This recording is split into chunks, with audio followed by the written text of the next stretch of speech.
Assalamu alaikum warahmatullahi wabarakatuh. Aray o video ɗo ko fi tininangol jama on kon no ɓe wawirta installe d'application fi jentagol radio lawol kisal e jumaje ɗen fuu à partir de 21h30 inchallah. Haray o yahay ko Play Store ɗaɓɓiton FCCHD. Voilà, suba ɗon o arano ɗo ɗibbon ko windi ɗo installé. So lanni installade haray ɗo wawi mo uddutude ɗibbon ko windi ɗo tap to continue. ɗibbon ɗo ko windi ɗo join.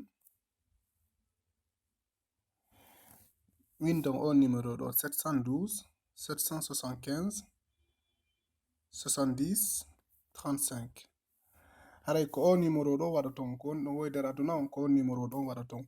Donc ley ɗo ko windi ɗo access code waɗon non 75 80 10 waɗon ok abbo ɗon. Voilà, joni non son ɗibbi ɗo son ɗibbi ko windi ɗo internet on nodde radio on directement hara ko internet rewri hara na crédit ji mon ɗin consommata kono non son ɗibbi ɗo donc buuɗi mon ɗin yata ko téléphone mon. Donc ɗibbon ko windi ɗo internet ɗum ɗo ɓe landoton ɗum ɗo une fois parce que ko la première fois on installe de radio on donc waɗon ɗo inde mon nden. So waɗi inde mon nden ɗum ɗo email on hay son waɗa alon waɗay tum ok.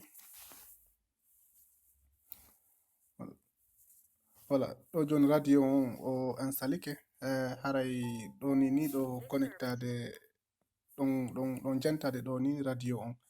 Donc haray kadi so bayano lanni haray min udditay fi lande. Donc si ɗon faala ɗum landade landal haray on ɗibbay hoore ɗo no ɗibbirɗon hoore ɗon on yiyay icône kun wona e boɗe. ɗo menen min hiyay ga ko on faala min udditan o micro on fi on waw makdude karmakoɓɓen.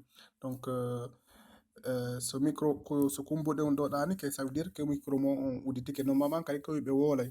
Donc no wawi andude so micro on kundanike ça veut dire que ɗuma micro mo on udditike inchallah.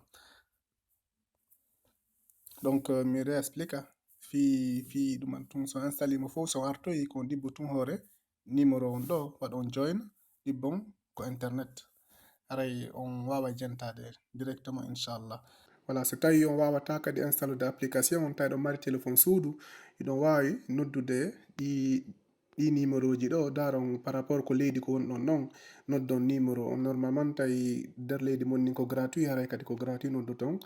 So noddi o numéro ɗo numéro goto e ɗi numéro ji ɗo ɓe landoton code donc 75 80 10 waɗon dièse on donc 75 80 10 voilà koko ɗon no inchallah.